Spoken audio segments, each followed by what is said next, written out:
Welcome to Real Mob Stories. This is your host, James Proctor. Hope everyone's doing well today. Today, we have a couple of stories I'm following and want to give your thoughts on them. First, we got the news that Tommy Reynolds, the infamous Bath Avenue crew member who took out an innocent woman, was granted compassionate release from prison. What does this mean for other guys in prison that are seeking a compassionate release? Second, we have Joey Merlino's response to the Jerry Capeci article last week, where he stated that Joey was shelved from the Philly mob due to New York being unhappy with the Skinny with Joey Merlino podcast. Jerry followed up with another article this week in Gangland News about Joey Merlino that I'll talk about as well. So please do me a favor if you can and hit the like button and subscribe to the channel if you haven't done so already. Without further delay, on to our feature presentation. A few months back, I did a video on the story of Tommy Reynolds, and we talked about his history and then the Judith Shemtov murder.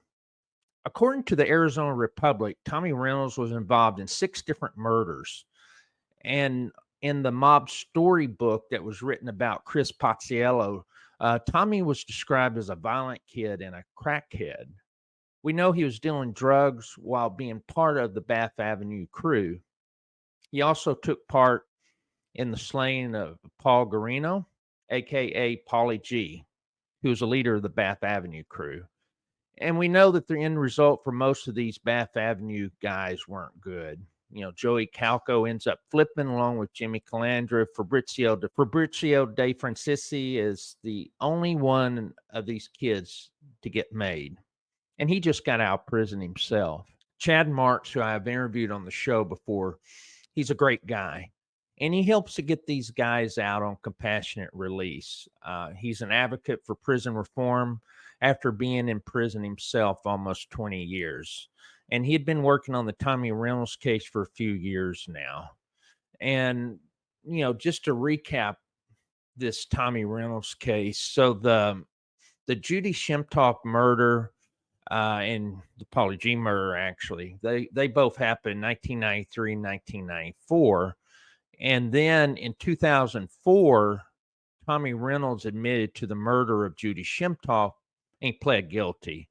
And that was when a lot of these Bath Avenue guys, you know, Jimmy Calandra, he flipped. And that's when Chris Pozziello flipped and he was brought back to New York. And anyway, Tommy Reynolds admitted to the murder of Judy Shemtov, pled guilty, and initially he was given life in prison. But the judge said that the prosecutors had told Tommy that he would get a sentence that was less than life if he pled guilty. And because of that, Tommy got a new sentencing and was given 42 years. And then a few years back, Tommy Reynolds got a few years shaved off his case. And so the expected release date was 2030. And if he had stayed in until 2030, he would have served about 26 years in prison. From all accounts, Tommy Reynolds has been a model prisoner. The 2 people that we've heard from about Tommy Reynolds and his experience in prison that actually have spoken with him in prison was Chad Marks and then Robert Rosso with Convict Inc. And both said he was remorseful for what he did. I know even, you know, looking at the case that when he was sentenced, he showed remorse. But we can't forget the facts that an innocent woman was killed. From all accounts, the shooting was an accident. Tommy was excited, maybe high, and he ended up pulling the trigger by accident. But still, children lost a mom and a husband lost a wife. You know, I have to say that Samuel Shemtov, her husband, really wasn't a good guy, but he doesn't deserve to lose his wife that way. So, you know, really, I have mixed thoughts about Tommy being released. You know, the guy's in his mid 50s. He still has several decades he can live and be a productive member of society. You know, just to make it clear, I'm all in favor of compassionate release, but my issue is really how it's being used. You know, recently we saw some other gangsters released like Joey Testa and Anthony Sinner, but their release was based upon the old sentencing guidelines before 1988.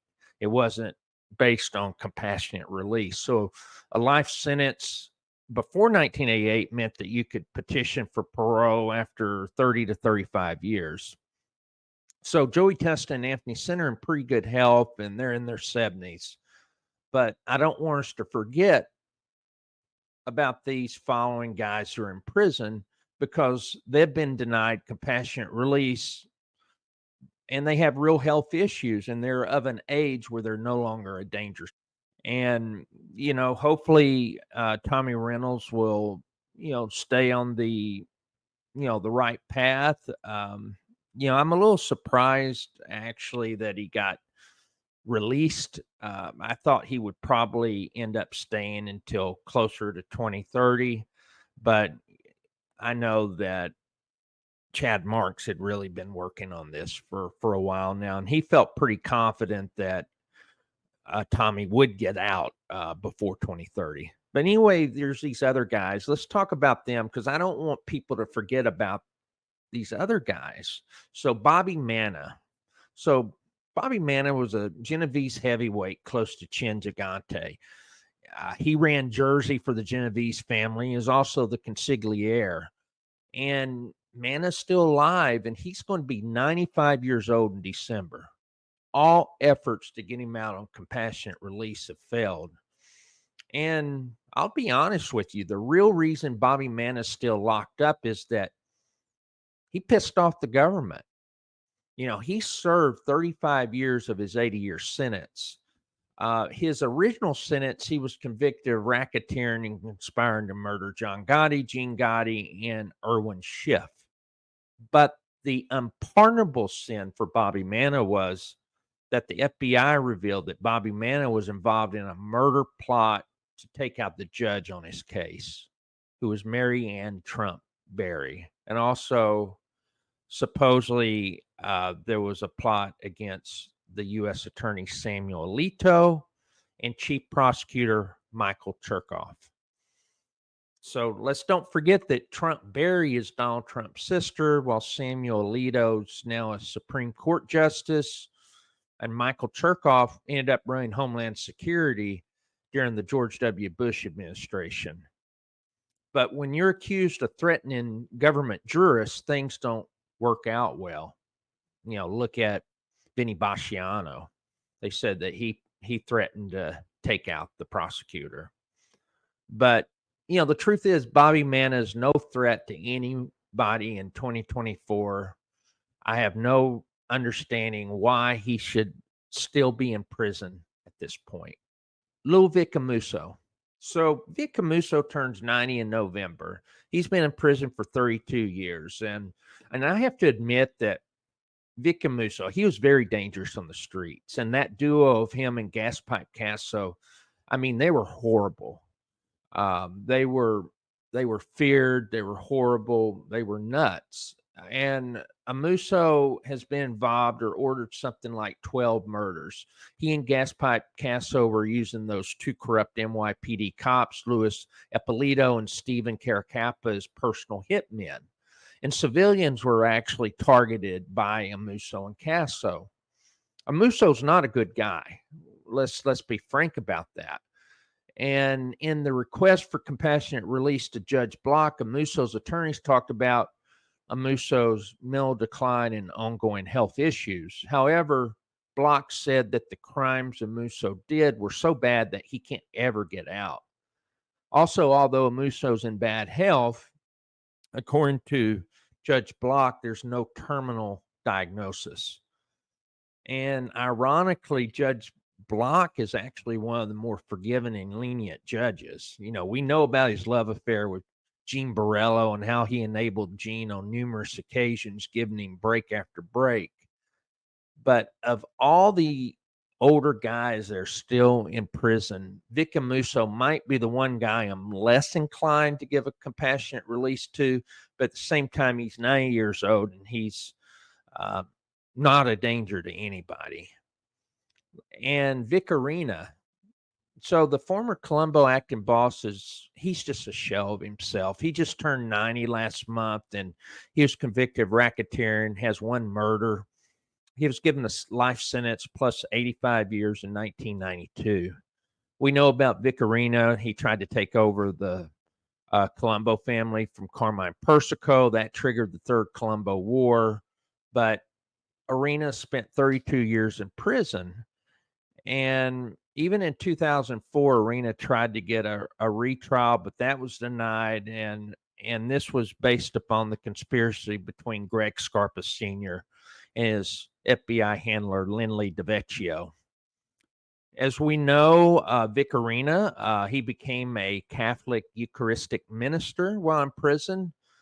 He's been involved with the Catholic prison ministries for, a couple of decades now. But as far as his health goes, he's relying on a wheelchair. His main issue is he's got an advanced form of dementia. And it's really sad, to be honest. Their people say Vicarina thinks he's the president of the United States at times. He also will tell people that he's the prison warden. But there's no reason why this guy should be in prison and shouldn't be allowed to go home to die, in my opinion. And then finally, I did want to bring up the case of Henry Burell. So he was charged and convicted alongside Anthony Center and Joey Testa. However, instead of getting life in prison like those two, he was given 150 years, and he was convicted under the pre-1988 federal sentencing guidelines. So as a result, what that meant is that Henry Burell is forced to serve at least 2/3 of his sentence. So on a 150-year sentence, that means he has to serve at least 100 years. And he's tried to get a compassionate release on a couple of times, but to no avail. He was definitely dangerous on the street, but wasn't at the level of a Anthony Center or Joey Testa. My thoughts are if Anthony Center and Joey Testa can get out, Henry Burell should, have a chance to get out as well. We've had other cases that have happened where people have been denied compassionate release, although they're suffering from terminal diseases. I talked about it a couple of weeks ago with Stephen Crea. He was recently released. Also, he was recently denied compassionate release. Also, these new trial requests, Vinnie Basano, he's not going to be given a new trial, even though Joey Merlino's tape conversations were coerced. So when it comes to these cases, it all depends on the government authorities involved, the attorneys representing the defendants, etc. It's not based on fairness. It's not based upon a standard. And although I'm in favor of compassionate release, it's just not being done correctly.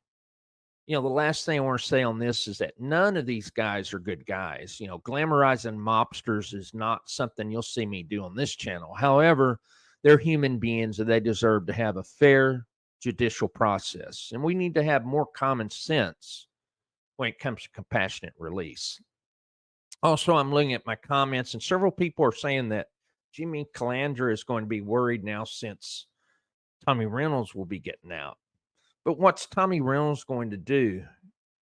I don't think he's going to have anything to do with Jimmy. He's not going to risk his freedom to go after Jimmy Calandra. My opinion, this is just my opinion. I think Tommy's going to try and live his life under the radar.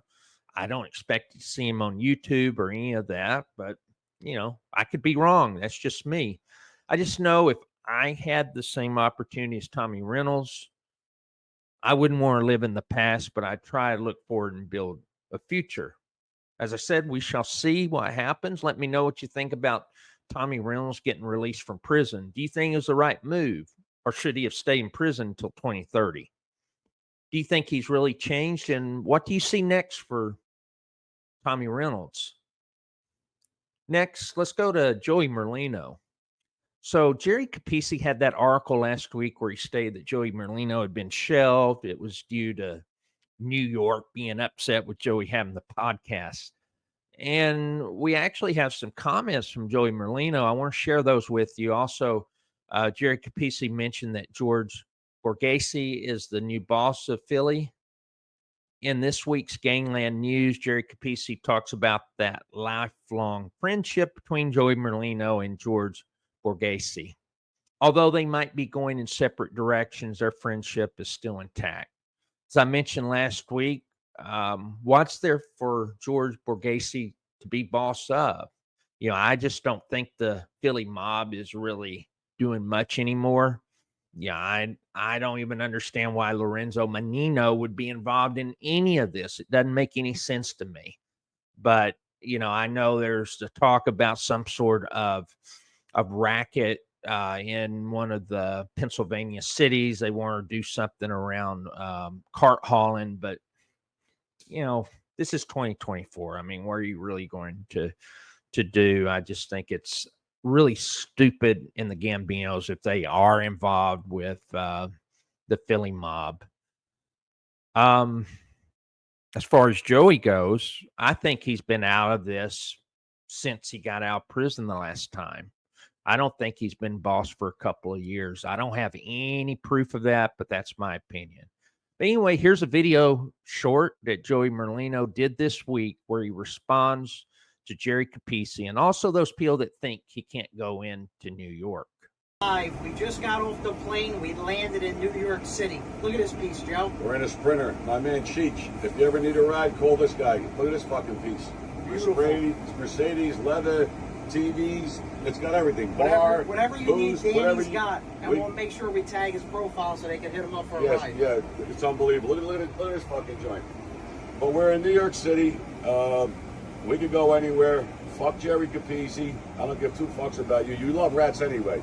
Your favorite rat's Chris Pacello. You put him down as a tough guy. He killed a fucking lady in front of his kid. But we ain't ducking no wreck. We'll be at the Giants game tomorrow and the Phillies game the next day. So we're here. We could go anywhere. Okay, there you have it from Joey Merlino. So here's my thoughts on it. I don't think Joey Merlino is scared. He's going to go wherever he wants to. He knows it's 2024 as well. The mob's not going to take him out. He's a high profile guy. He knows also, I mean, New York knows this, that the feds are always following him. They're always around him. They're always trying to jam him up. So they're not going to do anything to Joey Merlino. I think that all this has been played out proportion. I'm sure there are mobsters that aren't happy about him being on YouTube. I get that, but I don't think he's the boss. And, one thing about Joey, he's going to do what Joey wants to do. Doesn't matter what any of these people think. It doesn't matter what New York thinks. It doesn't matter what you and me think, but he's going to do what he wants to do. And that's definitely a pimped up ride that he's got. I believe it's some sort of Mercedes. It's a limousine. I've never seen the outside of one like that, but it's definitely pimped up. Pretty interesting. Anyway, that's all I have for you today. Hope you enjoyed the show. Please hit the like button and subscribe to the channel if you haven't. I really want to hear your comments on Tommy Reynolds and Joey Merlino. Until next time, take care, stay safe, and God bless you always.